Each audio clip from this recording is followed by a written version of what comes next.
I am so excited to introduce you to Machiko. When I met her, she had been doing IVF treatments for 4 years. She had been through 3 egg retrievals and a transfer.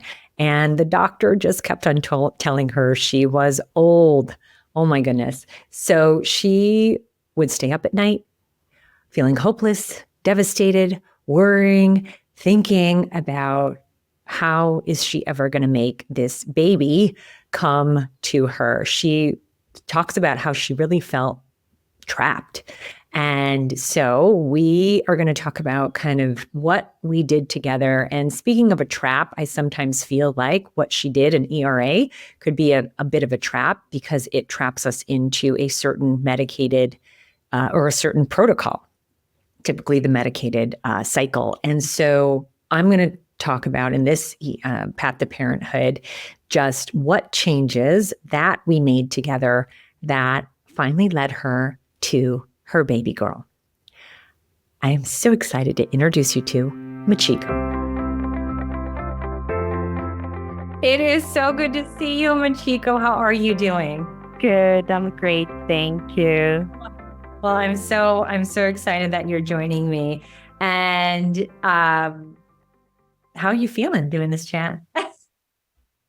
I was a little bit nervous about it yesterday. I was thinking about it, and then I was like, "Oh, I don't know if I remember all the things that she might ask me." So, Yeah. Well, we don't need to get too specific. I think your story, I tell your story a lot, by the way, to a lot of my current clients, because of the strategy that we did with you. I like to share, hey, I've seen this a million times. And in fact, I was just getting off a call with a new client. That's why I was a little bit late.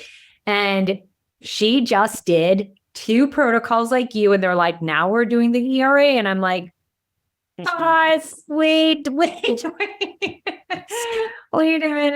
just a second. Because I said to her, I'm like, then you get caught doing the same protocol with the ERA, and then things don't tend to change. So I'm getting ahead of us. Why don't you get started with where were you in, when we first met? oh, it was the hardest, I think, time in my entire life, I think. Wow. So I started to think about getting pregnant or having kids around 2016. So I believe I signed up for FU project around 2019, if I recall, or 2020. I don't remember exactly. Around that time, I believe. So I have been trying for, I don't know, like 4 years or something like that. And I tried uh one retrieval and then one transfer. And then I wasn't successful. So I did another 2 retrievals. So before I came to see you, I already done 3 retrievals and 1 transfer. And doctor was like, well, it's your age, you're too old. That's the reason why. There is no other reason that you can get pregnant. So my diagnosis was um like unknown, which is very common, I believe. And the doctor was basically saying you're too old. So that was it. Mhm. And I felt hopeless and very devastated. I couldn't sleep at night thinking about it. It's the trap, right, that you're in. Like the only thing you can think about is like a fertility, having kids. And I just couldn't I just didn't know what else to do. I was going through the Google search trap.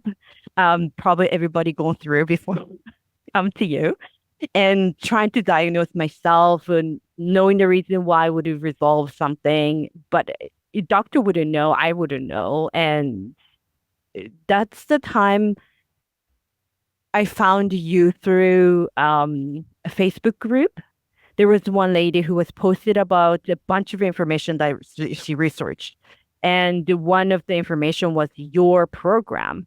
And then I was like talking to my husband and I was like, you know what? I want to try. if anything that helps me, then I just want to give it a try. And yeah, and then I scheduled a call with Charlie, and she was like, explain to me, all the things that you do. But we were like, no, no, no, we are not interested to know anything about it because we already decided we will go for it. So it's fine, whatever you would explain, I will experience it. So we just didn't want to sign up, go for it. Don't need to know anything else. Love that. And that's you and your amazing husband. We're like, you're like, I'm in. Yeah, You were, what we call like rock star clients, like just tell me what to do and I'll do it. yeah. And let me tell you, that is not the type of student I am. Whenever I join programs, I'm like, what's the bare minimum? I'm going to do that. But you were all in, and I loved that about you. So what were your conversations with yourself about why your fertility journey wasn't working? I honestly didn't know. I thought it was my age, possibly, but I didn't want to believe it because I tried since I was like 36, which may be old, but I thought it wasn't too old to get pregnant. So I just didn't know what was the reason. And funny thing is, I don't know anybody because I don't know many people probably, but I didn't know anyone who had no pregnancy like whatsoever. Like, try naturally, try IVF, but you have no positive, not even like, chemical pregnancy, not even having miscarriages, like nothing, like a zero. So then I just didn't really understand what's wrong with me. That's why I was Never going got into, pregnant. yeah, never, ever. And then I didn't know anybody who are like me. And, like anybody who has challenges, they always said, oh, I had miscarriages or I had, a positive pregnancy and then ended up a chemical pregnancy, some sort of sign, but I had none, Mhm. which is funny because my daughter, now she's 14 months, she was the only pregnancy, the positive pregnancy I ever had in my entire life. So other than that, I had nothing. Yeah. So, yeah. And so when you were in this, and by the way, 36 is like a baby, so very young. When you were in this process, what were you saying? Like, did you have this fear? I may not be a mom. I think before I came to your program, I did. That's why I was in this headspace that I couldn't sleep and then I couldn't think of anything else. I had always constant like a pit in my stomach, like this devastation inside. But because of my personality, I refuse to believe that it's impossible. Like it has to be a way. That was just me. Right. Yeah. And your personality is like so many of us, overachievers, do-it-yourselfers, really successful at Yep. everything you do, right? And this was the one thing where it just didn't. Yeah, we Yeah. hear, we know how that feels. And not having a child wasn't an option for you, right? No, no. Okay. Which is funny because until age of 36 that I decided to have a kid, I didn't really want to have a kid. I wasn't really baby person to begin with. So it was really odd that some switch happened and I was like, you know what? I don't mind having a kid, one, and it would be nice to have a family on my own. And yeah, so something changed. Yeah. Yeah. And was there anything that your husband was hesitant about to have like a team alongside you and Oh, him before you joined? no, he just didn't want to deal with me by himself. So he was like, if somebody can help this person, he's We like, let's go for it. Yeah. He was like, I'm so tired of dealing with you by myself because I was really out of control. Like, Like yeah, what? What do you mean you were out of control? it's like whatever like oh, that's the only thing I was talking about constantly. And then thinking about, worrying about. And he just hear this every day. And then of course he's dealing with this problems too, right? So for him, he deals with problems very differently than I do.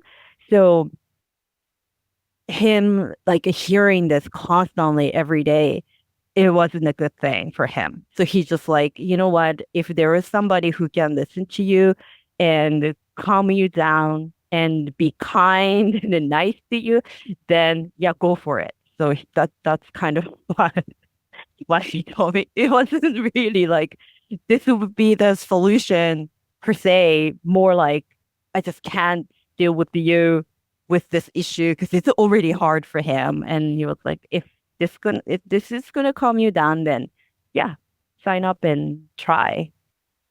Yeah. And did it calm you down? Did it? Did you It get did. what did your husband and you get what you wanted out of the program? Oh, 100%. So whenever I want to talk about some issues or just like, issues coming up and then, oh my God, this is what happened. And this is the protocol. I don't know if it's going to work out and, getting worried about things. And he was like, okay, talk to your coach, Stephanie. You should have called her. Text Tasha, right? Yeah. Text her. Ask her questions. She would know. Yeah. So, yeah, it was a lot. Yeah, it was a lot. And I think he is probably more glad than I am. Yeah. That you done. Yeah. Yeah. Yeah, it's interesting. We either get like, oh my gosh, I can't believe we're putting more money to this. No, we're not doing this. This is a scam. This is some crazy person on the internet. No. Or we get like literally whatever to like make this stop. Yeah. Yeah. Yeah.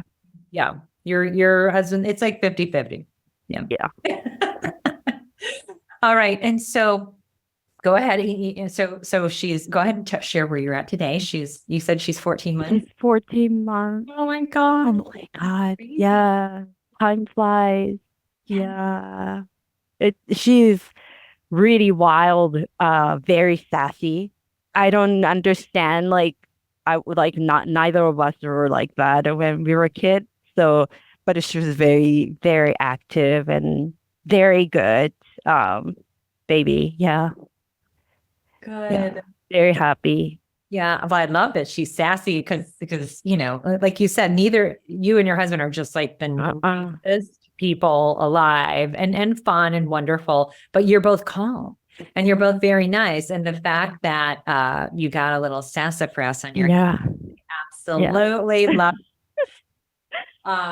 Can you what is this like for you? Can you believe what's real today? No, sometimes I can't. I cannot. Yeah.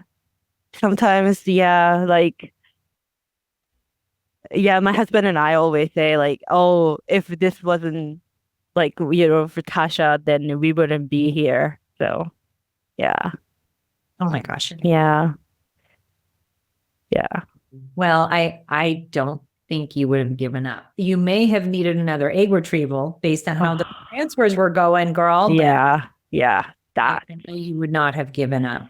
And let's, we kind of missed that part where talk about this a little bit, but then we kind of did, but it was, you had beautiful embryos. So the whole fact, like you're too old, that's just crazy, right? Because you had all these beautiful embryos and you tested them and they were normal. And I was like, girl, if you ever do an egg retrieval again, do not test them. Like save that. Yeah. And it was like, and then it was just fail. And I think the really important part, which yes, I'm glossing over, but it's important for people to know, you did an ERA. And so it said, this is the protocol and this is the timing. And I feel like people get in a trap of that. Yeah. And I was like, we've got to break it. But your doctor was very hesitant because this is what the ERA test results say. And when you do an ERA, it's a very specific, that the protocol that you did with the ERA goes with the ERA results. Yeah.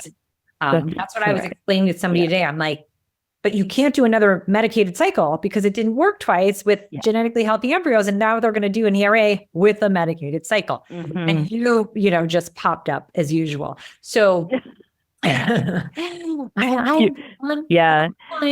is a baby girl.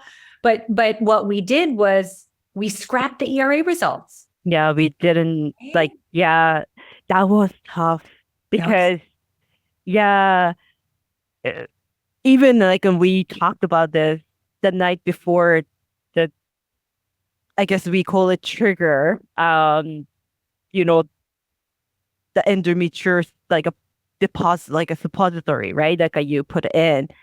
And even the timing of it, I was like, oh my God, like, are we going to go against the doctor and then believe Tasha? What are we going to do? And then we talked about it till like the hour before that we were supposed to do. And and then, Calvin, my husband, said, so far, Tasha was right about all the things that we're supposed to do. And our doctor, he's great, but he wasn't unsuccessful, getting us pregnant. So let's just go for it. And then we did what you suggested. We didn't listen to our doctor, hush, hush, but. Did I know this? I thought your doctor agreed with what our plan was. No. We didn't tell him the timing. We changed it. Yeah. Because he wouldn't agree with it. I knew.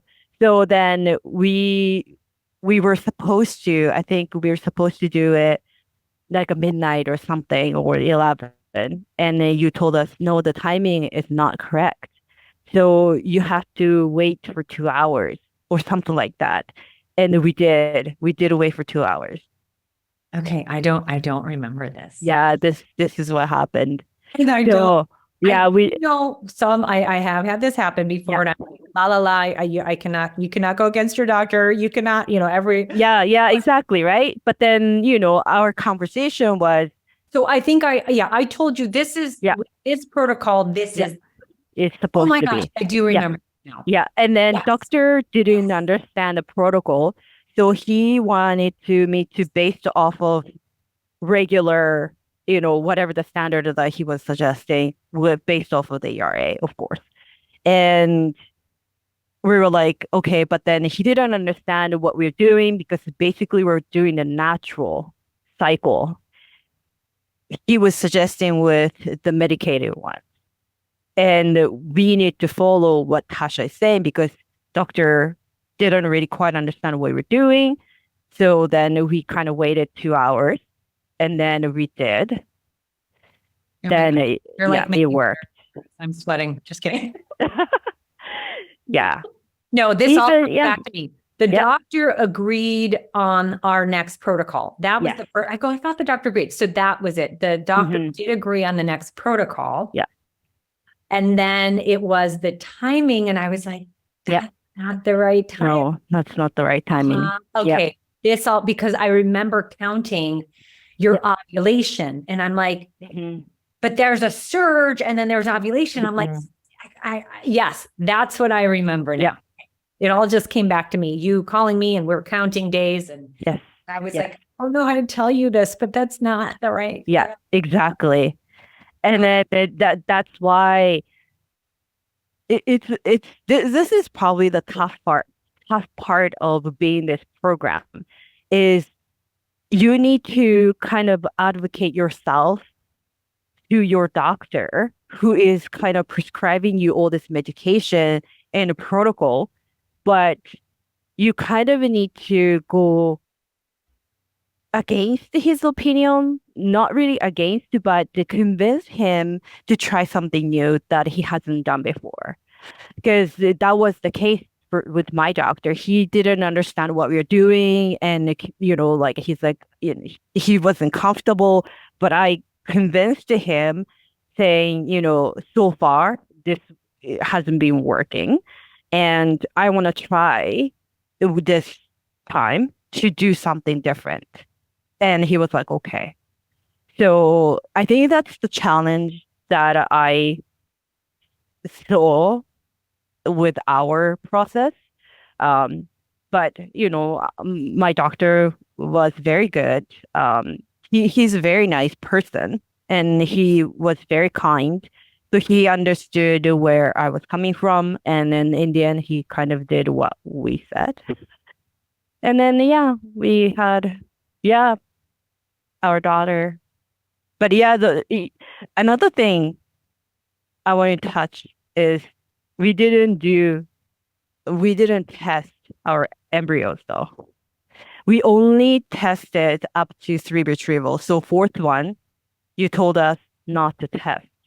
And we were also very hesitant because our doctor really wanted us to test because we had, I think, 8 embryos or something like that. So he was like, well, if you have this many, you should test. But based off of what we discussed prior, the standard of the test are not the same everywhere. Based off the age, the embryos are more sensitive and all the things, right? Like I said, you know what? Just forget it. Don't test and just do the transfer. Because I didn't want to lose the chance of even like slight chance of having, right? Like successful transfer. So I didn't want to lose even one because it was really difficult to make and it was expensive. So, Yes. yeah. All right. So what's it like being a mom? Challenging, but wonderful. Yeah. Yeah. I can't believe how much you can love somebody. Yeah. Yeah. You do anything for your child. And it sounds like she's also quite the teacher of lessons. Oh, yeah. Calvin and you. Yeah. Yeah. Yeah. I always think about, like all the things that I learned from the program, right? Like, you know, things that you can control, things you cannot control. And a lot of things are not my control. So, yeah, try to protect her, but they can't protect her from everything. She has to learn as well. And yeah, yeah, a lot of things. I know. I wish we Yeah. could keep them in a little plastic bubble and just be able to open it to kiss them. And Yeah. Bubble wrap. Yeah. bubble wrap with a little opening for, Oh, yeah. for food and air. Yeah. Exactly. Yeah. Oh. But yeah, but it's great. But yeah, I also had like challenges right after the birth.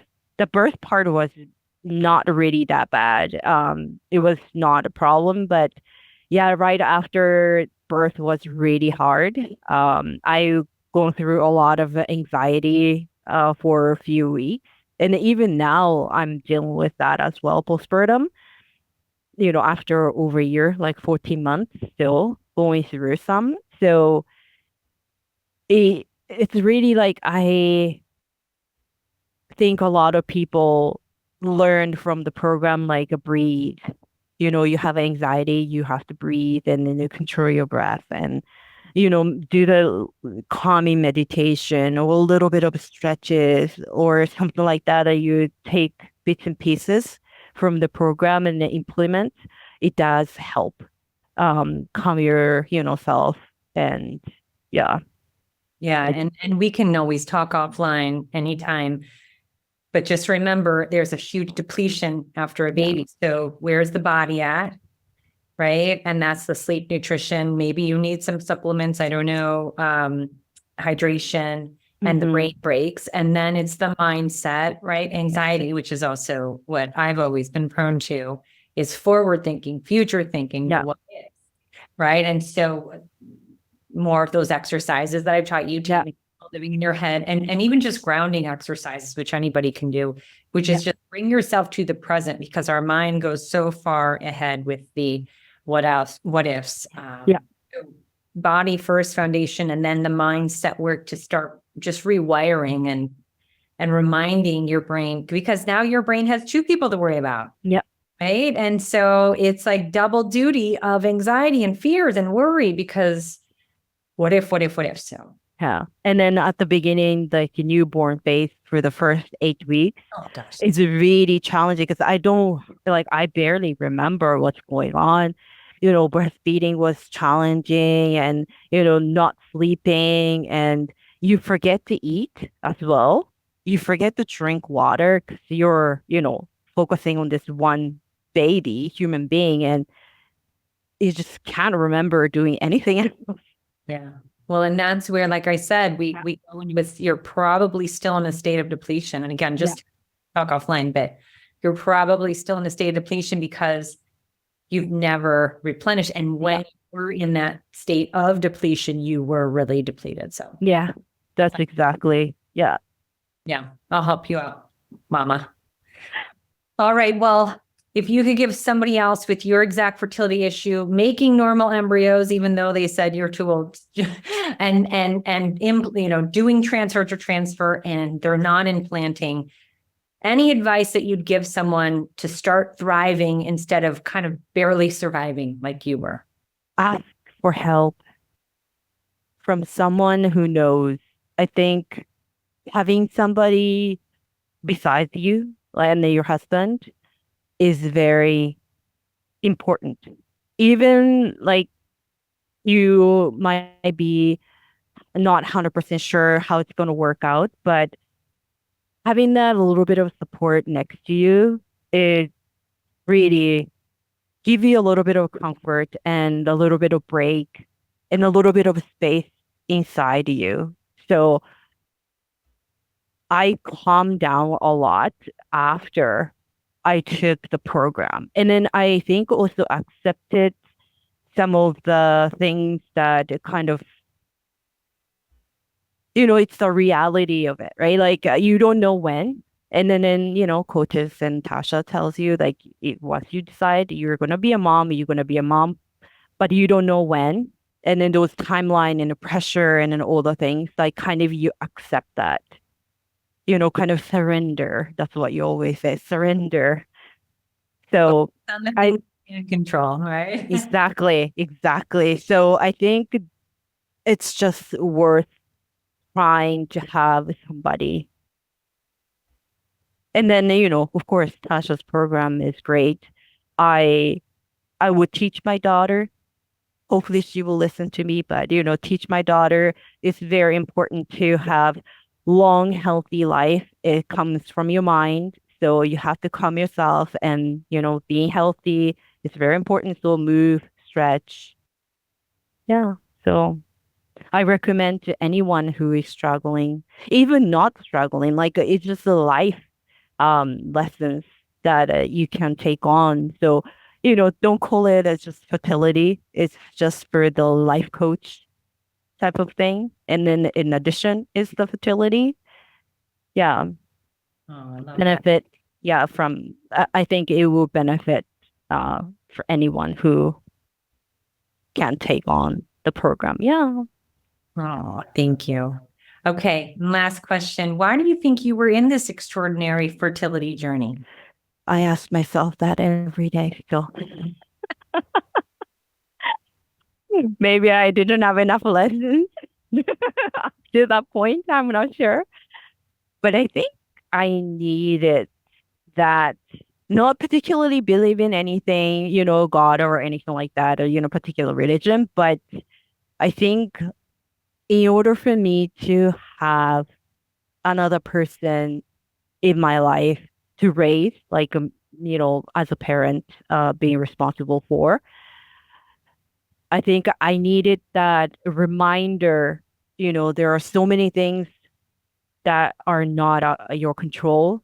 There are so many things that are more important than like a little thing that I cared and worried about so much. So I think it's just looking more like bigger picture and then not looking to little things in so many details. Yeah. Yeah, like life lessons, right? Probably I needed that life lesson to be a mom. I love that. Yeah. I love that. Well, thank you so, so much for everything. And we're going to talk offline. Text me after this. And and you please just you and your husband just love you guys so much. So thank you so much. Thank and you. if the updates of that nugget come in, oh my God, she is just healthy and happy. And I love that she is the boss. I love it. Very sassy. Like, Mom, you thought you needed to control everything? Watch this. Yeah. All right. Well, thank you so much, my lovely. Thank you. Well, that was our uncovering for the day. If you have a feeling that your IVF protocols or strategies could use a second opinion, start with our website, tashablasi.com, for resources and even a free discovery call where we can learn about your specific IVF needs and see how we can help.